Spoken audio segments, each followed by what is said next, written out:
Welcome to the Monitoring Critical Resources and Facilities with GIS webinar. This is the fifth webinar in the Environmental and Natural Resources webinar series. I'm Megan Martinez, an industry marketing specialist here at Esri and Redlands, and I'll be your moderator today. This webinar is being recorded and it will be posted in the next few days. You will receive a follow-up email with a link to the recording.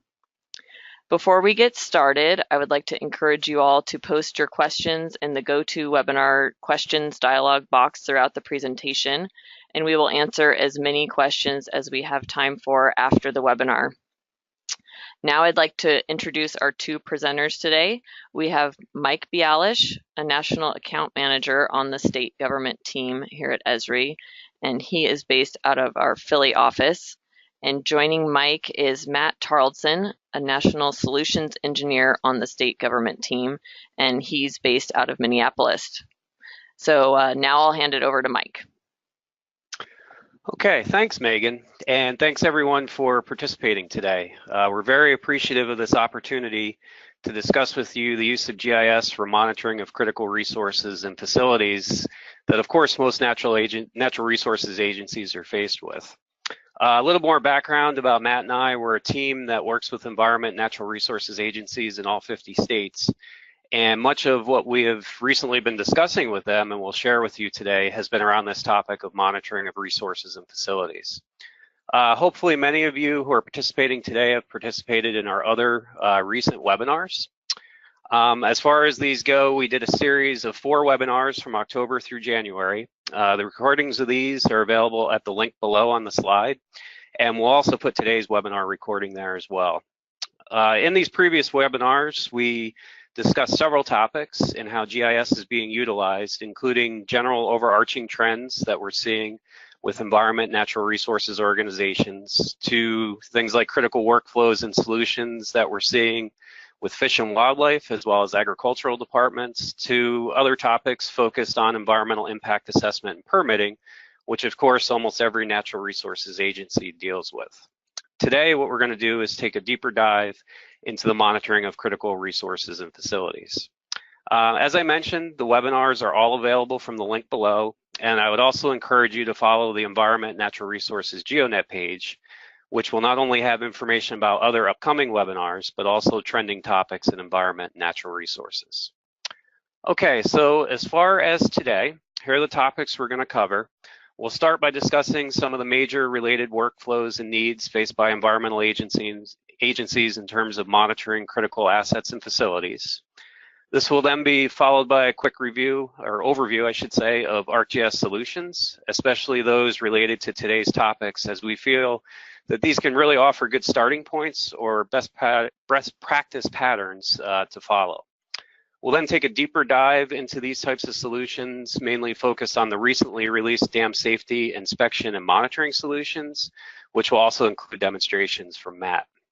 We'll try to leave about 10 minutes or so for questions at the end. And as a reminder, please enter your questions in the GoToWebinar dialog box as we go along.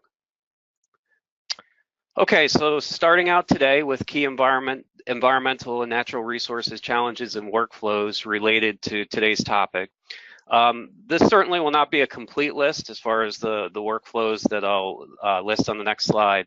Rather, these are some of the categories of workflows that we're seeing across natural resources agencies. Where, in particular, where resource or facility monitoring, asset monitoring and management is critical, and GIS does or can play a significant role. So starting out with managed lands assets, many natural resource agencies are charged with the management of lands, things like state forests, state parks, wildlife management areas, and so on, or the management of assets that provide recreation and other outdoor opportunities. So things like public accesses to waterways and recreation or conservation focused easements as some examples. In the case of managed lands, they actually often function like mini cities, right? With having their own sets of infrastructure like buildings, roads, trails, utilities, and so on. And of course, it's critically important to know not only where these features are and the general information about them, but also be able to efficiently survey and inspect them and incorporate that information that's gathered into the operational awareness of how they're managed. We have seen a major trend of utilizing GIS technologies to help streamline these processes, such as we're seeing on the right-hand side of the slide, by using field mobility tools like Survey 123 for things like boat ramp inspections, and monitoring tools like Operations Dashboard for having that operational view not only into if we're accomplishing all the inspections and surveys that we're setting out to do, but also what the information being captured is telling us, which then of course lends itself into maintenance activities and future budget forecasting, for anticipated maintenance and improvements over time. Continuing on, another set of workflows can be categorized as those related to regulatory compliance and monitoring. Many natural resource agencies are charged with assuring clean air, land, and water, and properly dealing with solid and hazardous waste in their areas of jurisdiction. This, of course, involves regular monitoring of critical and permitted sites and facilities, which involves many of the same needs I mentioned above in terms of knowing where these sites are and efficiently inspecting them and incorporating that information into the operational awareness of how they're managed. This is also becoming challenging, of course, with the aging infrastructure that exists in many areas, which only heightens the importance of all of this. I was actually at the Environmental Council of States, the ECOS meeting earlier this week, and streamlining efficiencies related to permitting and inspections of critical facilities was a huge topic and something that we're seeing a lot of focus on nationally, and one where GIS offers a lot of opportunity. Continuing on, of course, there are also the many critical infrastructure assets that natural resources agencies are charged with managing, including resources and assets like dams, water and wastewater treatment facilities, food production and distribution resources, among many others. It's vitally important, of course, to human health, property, and safety, among many other reasons, of course, to ensure that these assets are maintained in good condition and are operating as effectively as possible.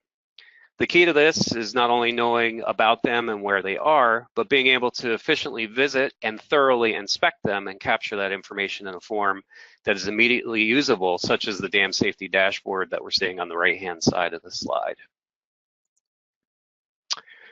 So no matter which of these workflows that you look at, and again, that was just certainly a partial listing of the workflows that natural resources agencies are involved with.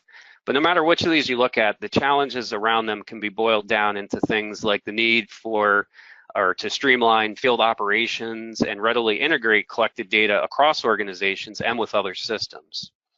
Being able to streamline this can help meet challenges such as increased timeliness of response. So whether that be for a permit decision, if an alert needs to be issued, or if we are prioritizing inspections for the year or as a result of a critical event. Having information readily available in a usable and integrated manner also helps agencies to leverage GIS-based tools to meet the challenges of increasing operational awareness, making better and more timely decisions, and of course, improving overall analytical capabilities, such as looking at trends spatially and over time. Another major challenge, which again was very apparent at the ECOS meeting this week, is increasing service to the community and also leveraging and incorporating their feedback. We see web mapping applications and things like story maps being key resources to help accomplish this, but also leveraging these types of tools along with other apps to engage citizens so that they're not only heard on environmental quality issues, but they can also contribute to improving them. So as I mentioned, streamlining field operations is a big key here. And so before we jump into particular solutions, I just want to spend a minute on field operations workflows and the apps that are part of the ArcGIS platform that align with these workflows. This is, of course, really at the heart of asset and facility monitoring in terms of not only collecting locational and core attribute information, but also the related inspections and surveys involved with regular monitoring. This is also the portion where we are seeing agencies needing the most help, but at the same time, seeing the most opportunity in terms of leveraging technology to streamline their field operations. This is also an overall trend that we discussed in previous webinars and involves not only streamlining field-based data collection, but also to do things like connecting field workforces with the rest of the organization, and for those workforces to have readily available their authoritative systems of record and to be able to contribute to them directly from the field. By streamlining and better integrating these processes, it also offers a better opportunity to quickly and accurately convey things like communicating risk, as well as communicating the overall effectiveness of programs to partners and the public, which is also a major challenge for environmental agencies and something that was stressed very heavily at that ECOAST meeting that I mentioned earlier this week. So, but getting back to the field mobility apps, as you can see on the slide, these are geared toward field operations, whether you are planning the work, prioritizing and assigning it, actually navigating to the sites, or doing the actual data capture. The information being collected, such as things like facility inspections, is synchronized with the platform and then monitored through apps like Operations Dashboard and other web mapping applications. For environmental agencies, and it really doesn't matter what workflow we're talking about, it's also extremely valuable that this data collection can happen whether connected or disconnected from the network. And the apps can be used individually or integrated seamlessly together to meet various workflow requirements. Now, the trend to use these apps in a fully integrated fashion has honestly lagged a bit, and we often, for example, see that Survey123 and Collector are used for data collection while the rest of the apps aren't necessarily being fully taken advantage of. But as I said, they have the potential to provide tremendous value. So this is something that Matt will touch on a little bit more later and show you examples of it related to dam safety. Regardless though, these apps overall are very popular, and we often see them as the gateway, or many agencies leveraging these as the gateway into realizing the benefits of using GIS technology across their organizations. They're also part of most of the solution configurations that we offer, and I'm going to go through these a little bit more next. So I'm just going to spend a couple minutes on ArcGIS solutions, which actually are readily available to you with your ArcGIS licensing, and address some of the workflows I just discussed earlier, and can be used to simply provide a best practice type approach to addressing others. So as discussed in other webinars, solutions are configurations of platform components around core business processes and workflows. They typically leverage the COTS and configurable maps and apps that are part of the platform and are relatively simple to deploy and actually supported just like our core software is. These are generally developed in partnership with organizations to define business processes and workflows, and then we work together to implement the platform to meet the various requirements. We also orient the solution efforts on workflows that are repeatable, meaning that with things like the monitoring of critical resources and facilities, that they have utility in whatever state that you might be working in across the country. Even though these are listed under buckets, so for example, you can see agriculture, fish and wildlife, natural resources, they're very configurable and extensible. So they can be utilized for a variety of other workflows and across other agencies who have similar challenges. As I mentioned, they're simple to deploy. In fact, you can deploy them directly to ArcGIS Online or ArcGIS Enterprise right from within ArcGIS Pro, and then configure them at the same time to meet your specific needs. And this is something that Matt will describe to you further in a couple of minutes. The solution configurations, and you can see those on the screen, align with many of the workflows and patterns we discussed on previous webinars. And today we're particularly going to focus on those we recently released for dam safety inspections and monitoring. Again, we feel that these particular solutions not only address these particular workflows related to dam safety, but also provide a basis to address other workflows related to resource, assets, and facility monitoring. There's also a wealth of information from their home website, which you can see on the screen, which is solutions.arcgis.com, and we definitely encourage you to check that out. Okay, so a little bit more background about the dam safety inspection and monitoring solutions. These are a collection of maps and apps developed to support preparing for and prioritizing dam safety inspections, doing the actual dam inspections themselves, and then monitoring inspection program information as it's being collected. So basically in real time.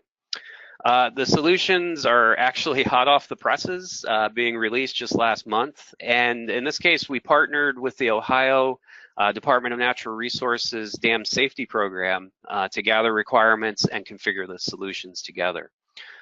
We also gathered feedback from other states, and as you'll see, the solutions address much of that field operations workflow, that circle slide that I showed and mentioned a little bit ago, but related, of course, in this case to dam safety.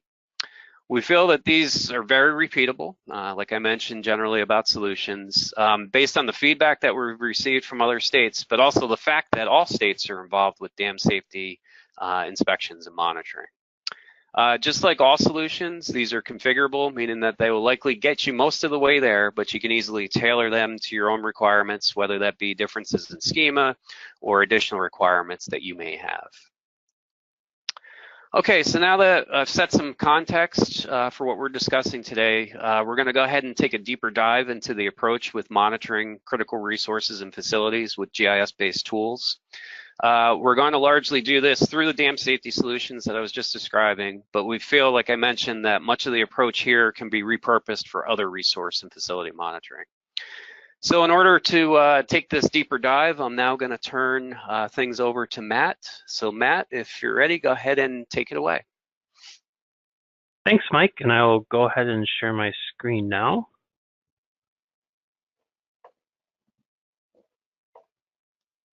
Okay, you should be able to see my screen.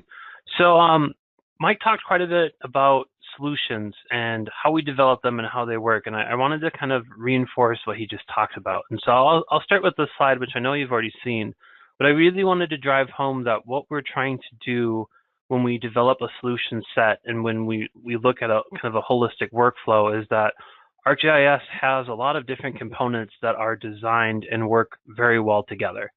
So when you deploy a solution, you start here on the top right, you get some applications, some project files for ArcGIS Pro Desktop GIS. You get some files for a project in Workforce. You can use Workforce in tandem with Navigator ArcGIS. You can then go to Facility, you can collect information in Survey 123 or Collector, and then finally you can display everything in Operations Dashboard.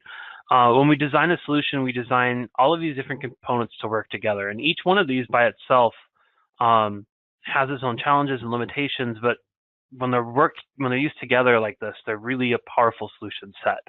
So for my demonstration today, I'm going to talk a little bit about Desktop GIS. I assume most of our users are very intimate with ArcMap and ArcGIS Pro and Desktop GIS, and so there's not a lot of new there. But the other solutions and the other parts of the solution, I should say, are oftentimes new to our users. So Workforce for ArcGIS is one that not a lot of our users, frankly, we've not seen a lot of widespread use, but the users that are using it, we've had some very powerful and positive feedback. And so Workforce for ArcGIS allows you to organize your workforce. You can assign tasks. In this case, using dam safety for an example, you can assign inspectors certain dams to go out and see.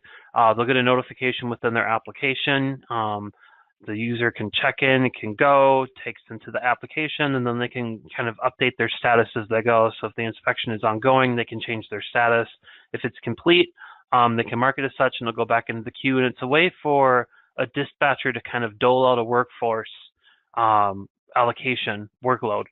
allocation, if you will, and lets users kind of optimize where they go and how they do things. So if you have multiple areas where you're going to inspect that are in close geographic proximity to one another, you can use Workforce to kind of assign those areas to certain users so they can go to one area where instead of having different users driving all over the place and end up by each other, you can use Workforce as a great tool to kind of optimize that workflow. Navigator for ArcGIS is another one that some of our users are using. It's very powerful if you want to incorporate a custom road network into your workflow, but basically it allows a user to get assigned something in Workforce, so then can open up the Navigator app and it will take them there using the most optimum route. And what's really the differentiator between this and other commercial navigation applications out there is that you can change the base network. And so if your agency has special roads or special considerations, trails, things that aren't, in the normal road network, or you want to optimize multiple stops within a network, whether that be your own custom network or a public available road network, Navigator can do that. Over on the left, I think many people are using Survey 123 and Collector, and it's definitely the bulk of the questions that Mike and I see, but what people don't understand is that they're not mutually exclusive. I have Drone to Map here just because I don't want people to forget about that for aerial imagery, and we have seen a lot of users do that. But really what I'm going to focus in on today is Survey 123 and Collector. Survey 123 is what the dam safety solution set utilizes, just because there's so many questions, over 600 as I'll show, and simply you just can't do that number of questions in Collector. But what a lot of users have been doing is they'll use Collector to collect the survey grade geographic information, so going out and collecting the points or the polygons or the lines, and then from Collector setting up a URL scheme to jump over to Survey 123 to then collect the information about that attribute, but retain the high quality survey grade information from Collector. And you can easily do that. It's one of our best practices. And so I wanted to point out that although I'll talk a lot about Survey 123 today, that doesn't mean that Collector can't be used with Survey 123 and there's no interoperability there, because there definitely is. And then finally, all this data is all being tethered together through either ArcGIS Online or ArcGIS Enterprise, but a portal of some sort, and is then viewable back in the home office. Those users are changing their status in Workforce to completing or doing a task. Users are entering field information.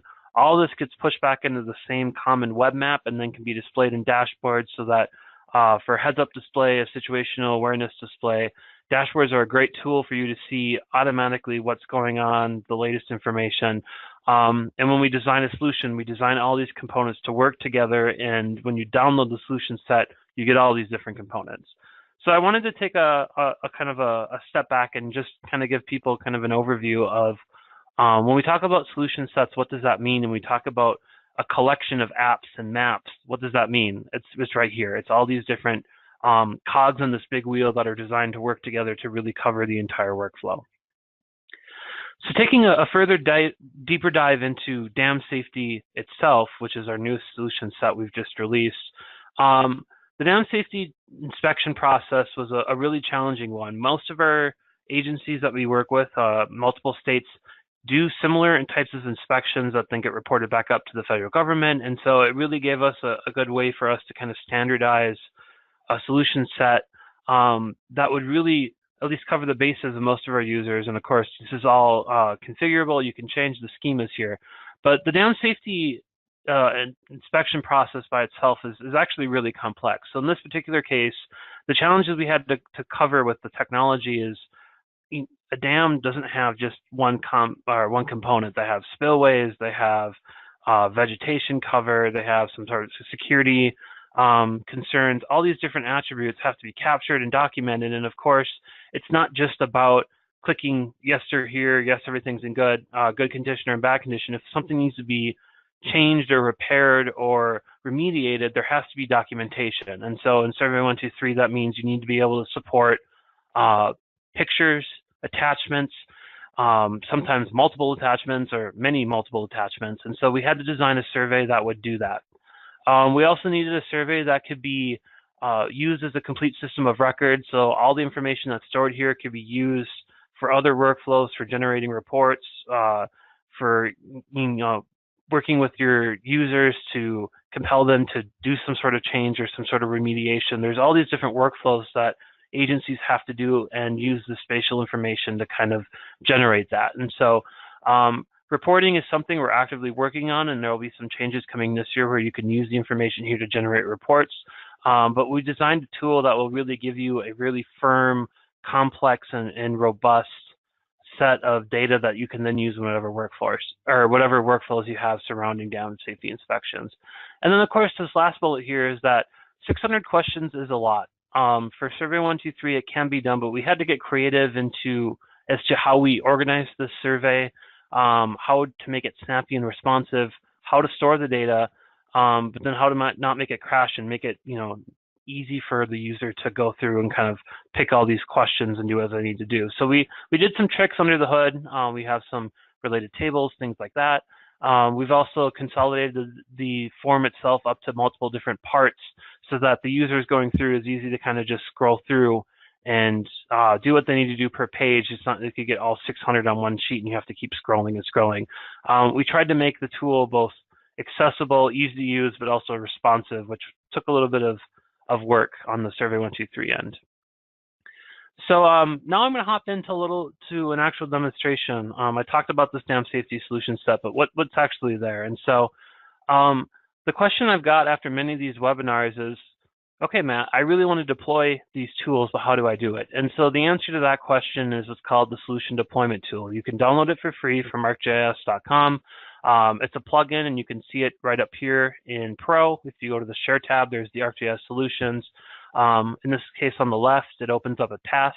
I searched for dam safety, and you can see that I have the dam safety inspection deployed to my organization. And so when you deploy it, it's not a very fun demonstration because you click deploy and it kind of spins and does some things, and you can't really tell what's going on in ArcGIS Pro, but in the back end, it's deploying a dozen or so layers, components for workforce, Pro project, operations dashboard template, and of course the survey 123 form. And all of that is lumped together on our website is what you get. And of course, everything of what you get in that stack is configurable. So now I'm going to jump over a little bit, and I went too far on my slides here, and I'll actually show you that stack of what you get. So this is my ArcGIS Online organization, and these are the unedited, just base deployment of what you get with the Solution Deployment Tool. So I deployed the dam safety solution, and I get all of these different components. These are great, and of course, the way the solution set's designed is that if you already have a layer of existing infrastructure, whether that, in this case, dams, or whether that be invasive species locations, inspection locations, buildings you inspect, you can simply swap them out and put them into the solution. But when you download the solution set, it builds everything for you, everything's connected, and you can then reconfigure what layers you want to use. So you can see there's a lot here. There's web apps, there's web mapping applications, there's some projects in here for Pro, but what I wanted to start with is workforce. I talked a little bit about that earlier, but I wanted to show a little bit about what workforce is. The users who are using it, we've had some very good feedback. It's a powerful tool to optimize how your users are conducting field mobility and inspection studies. And the consensus seems to be that not a lot of people know it's there, and once they figure it out, they seem to enjoy it. So I wanted to talk a little bit about it today. In this case, this is the dam inspections assignments. You can go through, you can assign types. In my case here, I made 3 special types, high hazards, just a general inspection, and a low hazard inspection. You can create your own assignment types. So for dam safety, I broke these out by the type of dam, but if you're going out and you're inspecting buildings, we have people who are outside, doing inspections of, say, restaurants or elevators or boilers, or if you're out inspecting different types of species, you can do these different assignment types in here. You simply just drop them in and away you go. What you can also do is you can go through and you can grab different users. So in this case, Mike and I are a team of 2. So I have myself in here as a dispatcher, and I have Mike as a mobile worker. If you have a CSV or other type of file where you have dozens of inspectors with different roles, you can just dump in a file and kind of mass batch in everything. But once people are assigned, the dispatchers assigns the tasks, and the mobile workers then receive the task and then can go to the area they've been assigned and then update if they're working on it or it's been completed, or add any notes they need. Then finally, the apps integration I talked to a little bit earlier. Navigator is already selected, but if you want to loop in Explorer, Collector, or Survey 123 into this, you simply add them here. What will happen is when someone gets to the site and they want to collect something in Collector or in Survey 123, they can click a button and it will automatically open the app and seamlessly transition them over. And you can build a bridge between the apps more efficiently than that if you want. But the idea is that all of these applications work seamlessly together in the same ecosystem. They're all different applications you have to download, but we have some hooks in there that make it so they all work together. So that's a little bit about workforce. I'm not going to go through the whole gory demonstration about how this all works. But basically what you do is you assign tasks to users, you go out and then complete this task, and you get an update, and it shows in your web map. So talking a little bit about workforce, I'm going to pivot here and talk more about kind of traditional GIS. So I mentioned that you get a Pro project. This is ArcGIS Pro. These are some dams in the state of Minnesota. These are just made up dams. They're not an actual dam layer. But I wanted to illustrate that you can go ahead using that what you get bundle. These are all the same things I have just downloaded, and you can go through, you can edit them, and as you edit them, the changes will be reflected. So in this case, I already have some dams here, but what I want to do is I want to create a new feature, and I'm just going to do a new dam up here. It's going to create a new feature. It will take just a second. And the reason it takes a couple seconds is that this is using that 600 question-long schema from survey 123 to create. I will go down here to my attribute table, and I will just call this webinar test, and then I will save it. So I wanted to illustrate, a lot of people don't think that when you download a solution and you go to use them, that you can't use existing information, that you can't use your existing high resolution maps that you have available of different assets you want to go out and inspect, and that's simply not the case. You can. There's some ways that we've optimized it here. So in this example here, I just built that point in Pro, and now I'm going to go over to Survey 123. And if I was in the fields, I have my dam inspection survey open. I can go to my inbox, and I can use those existing fields. You can see here's all these existing data points that I have. I'll click refresh. It's going to take just a second again to pull, but what will happen is that webinar test dam that I just created will be available here instantaneously. And so here you go right here, webinar test. I can click that and I can collect. So the ways we have Survey 123 optimized is that it's going to take just a second to load. It does take a little bit. Again, there's over 600 questions. It says not responding, but it's still doing what it's supposed to do here. It takes a little bit to load, but once you have the survey loaded, it's very snappy.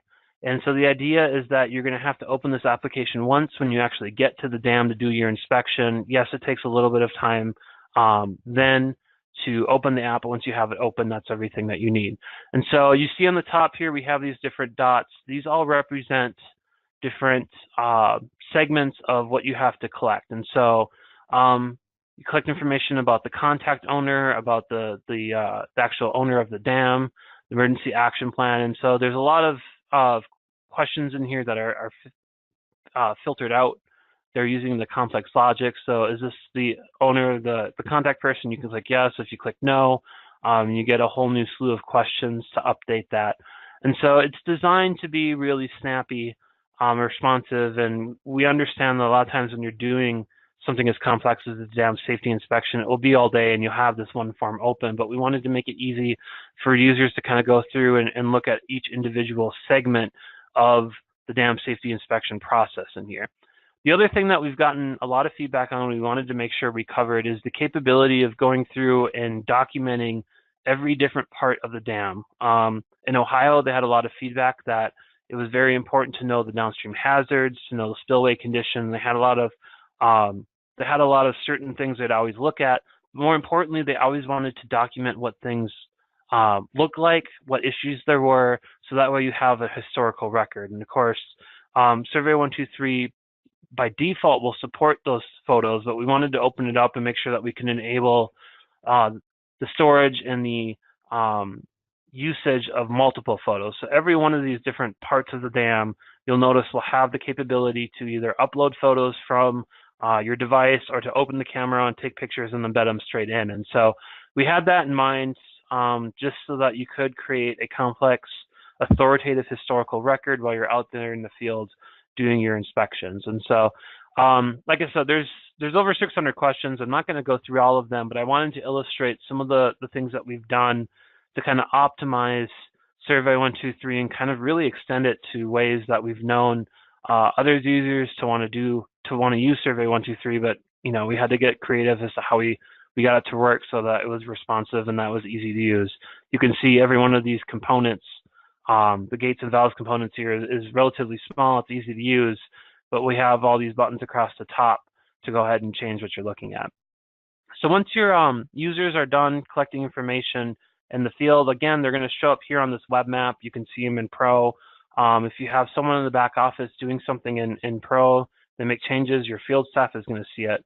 But what I wanted to do is I wanted to go back over and talk a little bit about the dashboard. And so one major component of these workflows is not just the field mobility, which is important. It's also being able to have actionable intelligence. We've heard from multiple users that oftentimes the process of digitizing a form once you get it in can take time. And once that happens, if there's an important issue that needs to be taken care of or something, there can be some sort of delay. And so what we wanted to do is we wanted to bridge the gap of that, remove the whole workflow of digitizing forms, paper-based forms in the GIS. And so everything that you have taken in the field will immediately be viewable in this dashboard.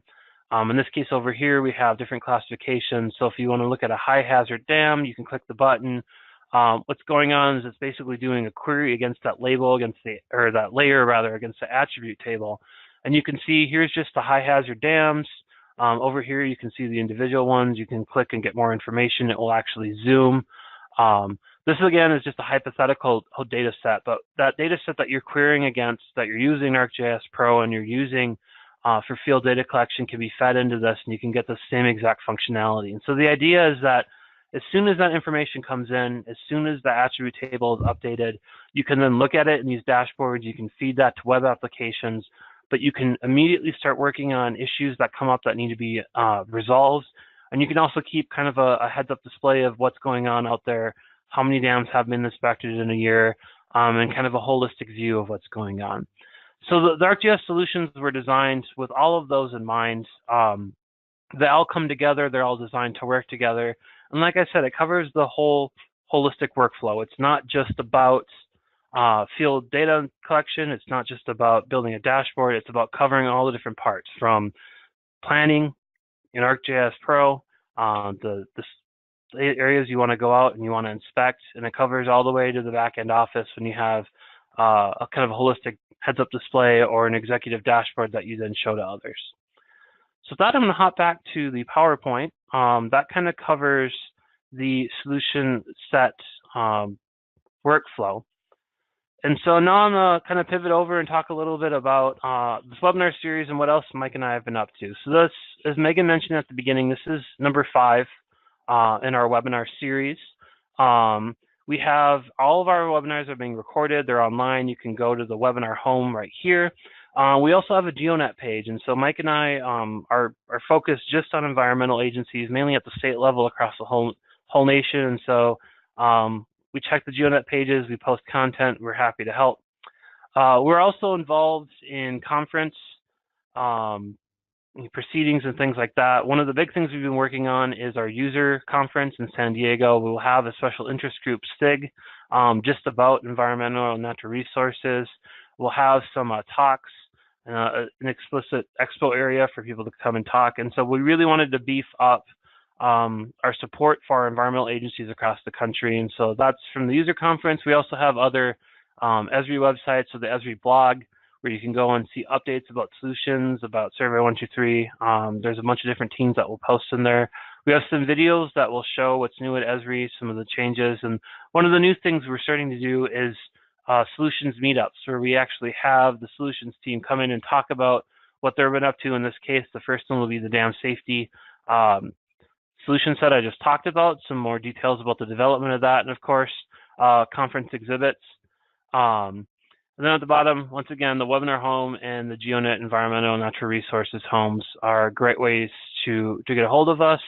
And of course, here's our emails. We're happy to answer questions. And now I'll open it up to questions here, or if you have more questions you want to take offline for either me or Mike, we're happy to take them offline too, but I'll now open it up for questions if anyone has any. Thank you. Thanks, Matt. And we have received a few questions, so I'll go ahead and start asking. Let's see. The first one we have here is asking, is workforce a premium product? Mike, do you want to take that one? Yeah, no, it's actually not. It's included with the suite of field mobility apps, and you basically just need your named user licensing to access that. So it's not. There's no additional cost for workforce. Okay, and also regards to workforce, are there plans for workforce to work offline? Matt, you go ahead. Yeah. That one's tricky because there are ways you can take a route offline, but the way Workforce is really designed to operate is that as you update your status, you want to be able, the real great thing about it is you want to be able to update your status and allow your dispatcher to get in contact with you. And so, yes, it will work offline, but you're kind of stuck with whatever changes you get. And so if your dispatcher gives you, say, 8 assignments in the morning and you're offline all day, as you change your status, that won't immediately be viewable in any of the web apps or web maps because you're not connected to the internet. The product itself will still work. You just won't get that.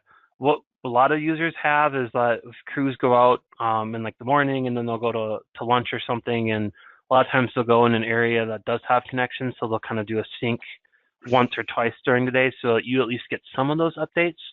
But yeah, the product itself will work. It's just that the way it's really designed to work is to be a collaborative tool, and if you're not connected to either the internet or cell reception, you can't have those capabilities, and there's not an easy way for us to fix that.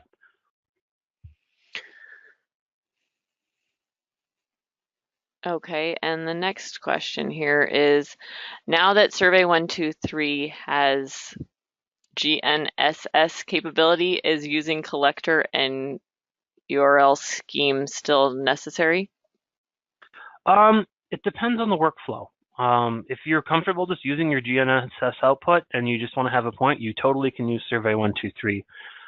What we've had a lot of people interested in is using an outside GPS device that is then Bluetooth tethered to your phone or your tablet that you use to collect your survey grade information in collector, and then you use Survey 123 to collect the information about. And so if your workflow allows for you to just use the GNSS input, you can just use Survey 123. That's totally fine.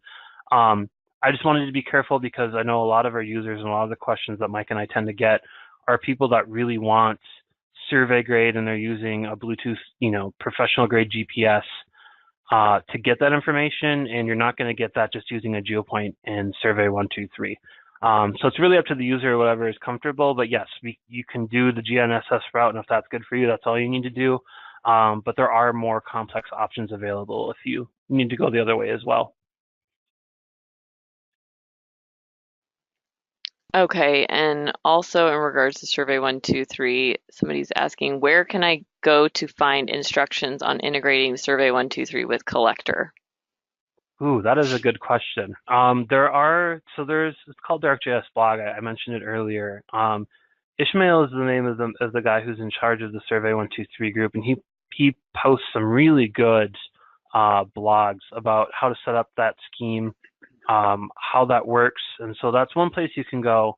That being said, I have helped several states with some really tricky URL configurations between collector and Survey 123, and so if that blog is not helpful enough, you're more than welcome to contact us, and we can walk you through it, or get in contact with the product team to kind of help with that, because the documentation is good, but we also realize that there's sometimes some very complex workflows that people are trying to tackle, and that the one-size-fits-all approach won't be appropriate for everyone. So those are your options. Like I said, the ArcGIS blog has some really good help, but it doesn't cover everything. It doesn't cover every fringe workflow that we come across, and we're happy to help in that case.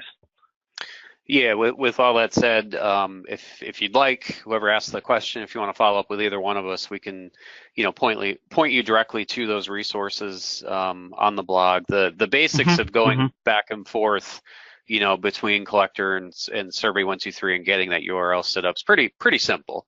But like Matt's saying, when you get into passing the attributes, and particularly if you need them in a certain format.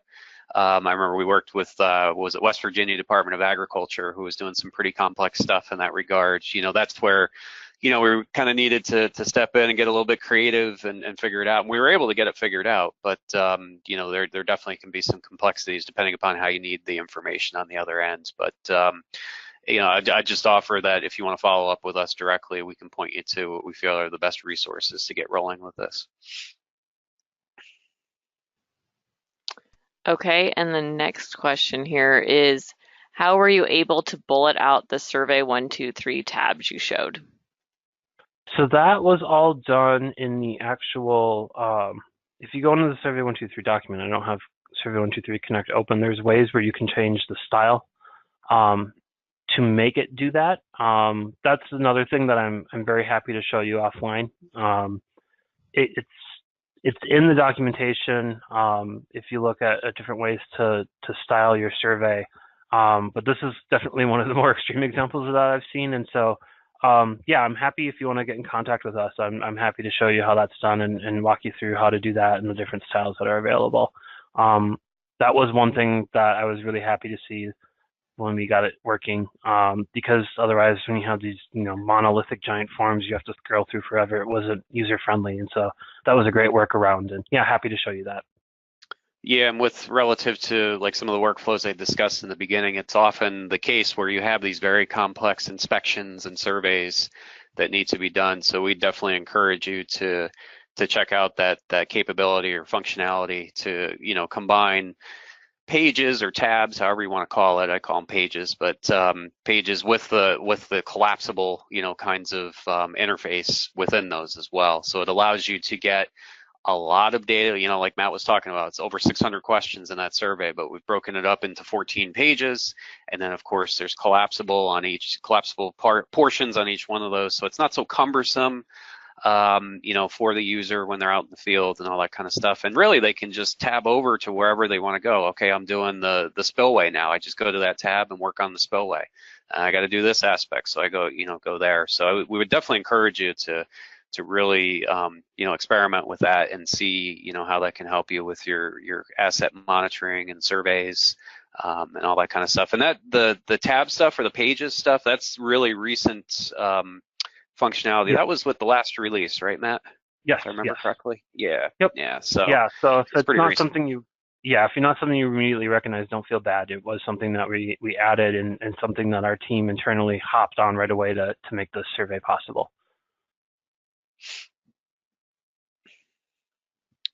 Okay, and the next question here is, I want to utilize this suite of apps for stormwater asset management. Where is the best place to begin learning how to build my monitoring program?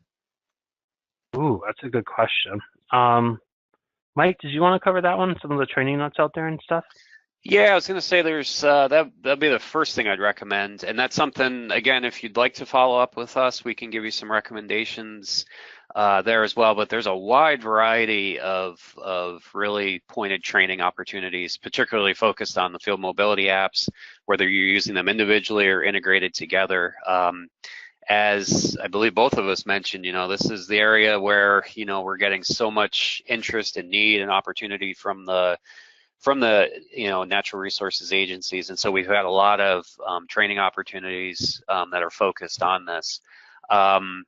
A lot of that, depending upon what licensing you have available and your maintenance and all that kind of stuff, a lot of that's actually part of that, so you don't have to, there's no extra cost, that kind of thing. But then there's of course more advanced and longer kinds of training opportunities that may be at cost. So that's why I say, if we could follow up and talk about, the options there. But, we can definitely give you some guidance there. Also, if you just go on our website, there's entire sections devoted to the field apps, as well as the other suites of apps that we have, whether it's for, constituent engagement, whether it's for analysis. But there's also, of course, an area focused on the field mobility apps.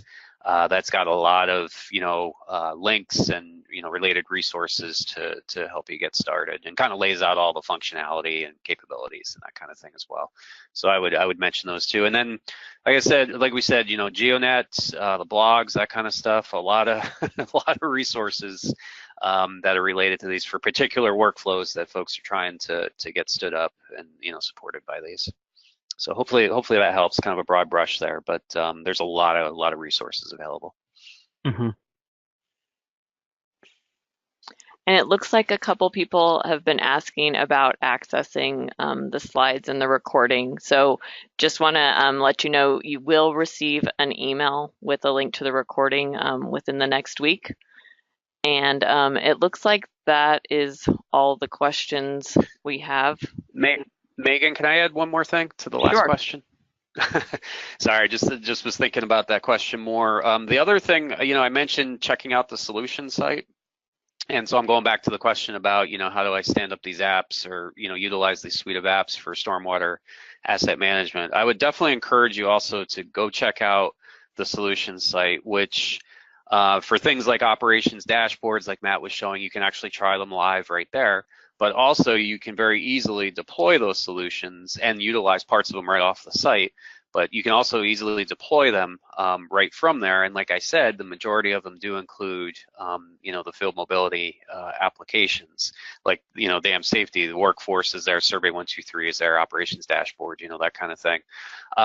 With that, and in particular to stormwater, I would also encourage you, if you go on the solution site, you can be taken to different areas or different groupings of solutions. And so the ones we were talking about and showing today are ones for state government. But I would also encourage you, particularly for stormwater, to go look at the local government solutions, because obviously a lot of our local governments, county, towns, boroughs, all that kind of stuff are obviously involved with stormwater management. And there are some pretty pointed solutions, particularly under like public works and other areas that you'll see. It'll be obvious when you get there, when you go under the local government part, that are really focused in on, what you're asking about, and, can give you that kind of jump start into, leveraging these apps for that kind of workflow.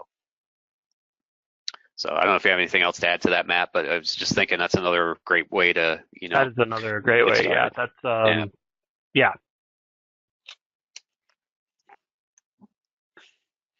That's it, Megan. Okay, and I'm seeing a couple more questions come in. One is, I'm doing wildlife surveys. I have points in collector that I want to survey from. Would you recommend integrating Survey 123 with collector for this purpose?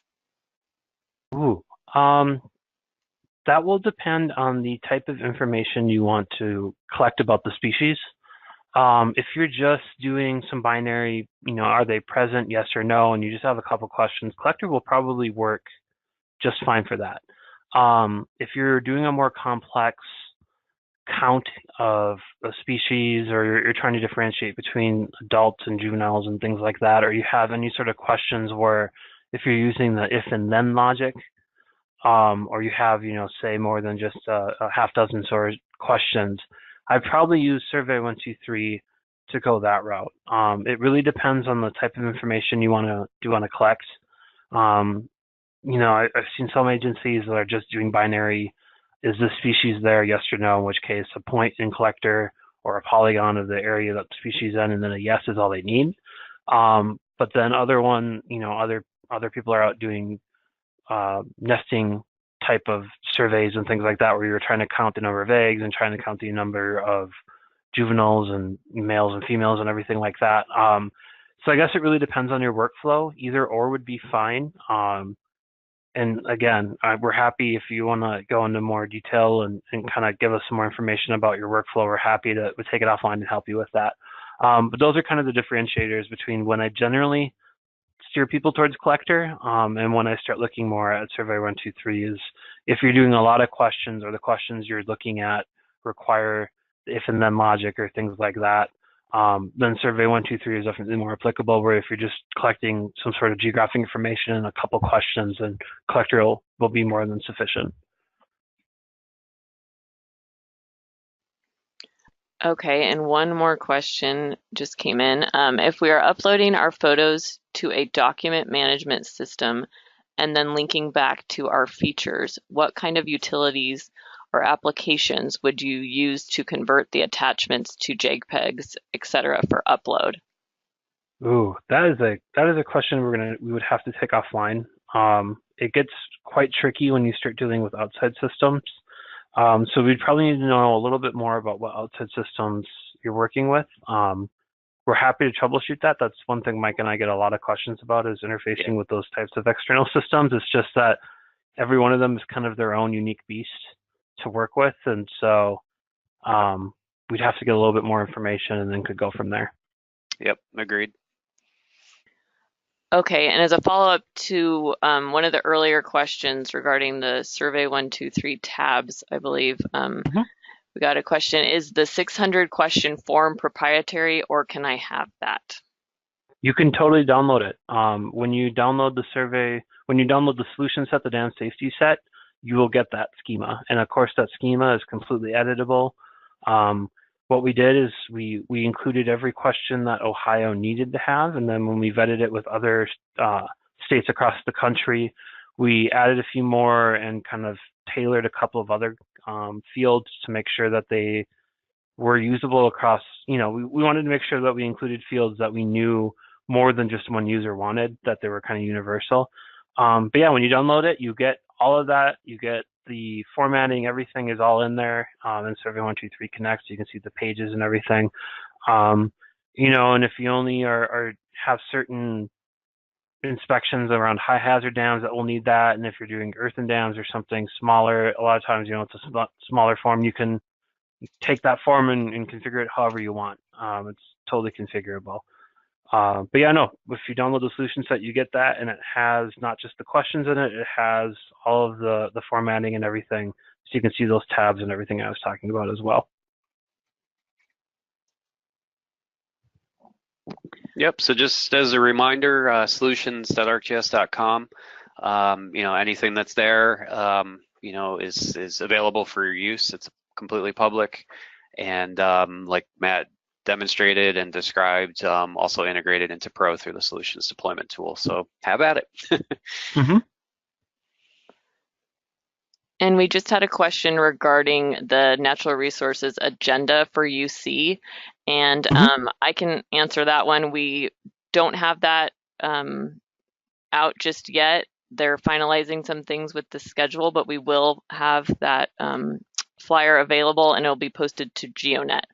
So keep an eye out, and you'll receive an email regarding UC where they'll direct you to the flyers as well.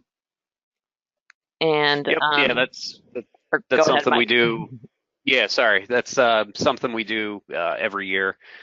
Given the enormous agenda at the user conference, we like to tailor out, specific domain agendas, and we include things about solutions, kind of like we did today, as well as paper sessions and other, natural resources related events and everything. So we've gotten a lot of positive feedback on that, and we'll definitely continue to do that.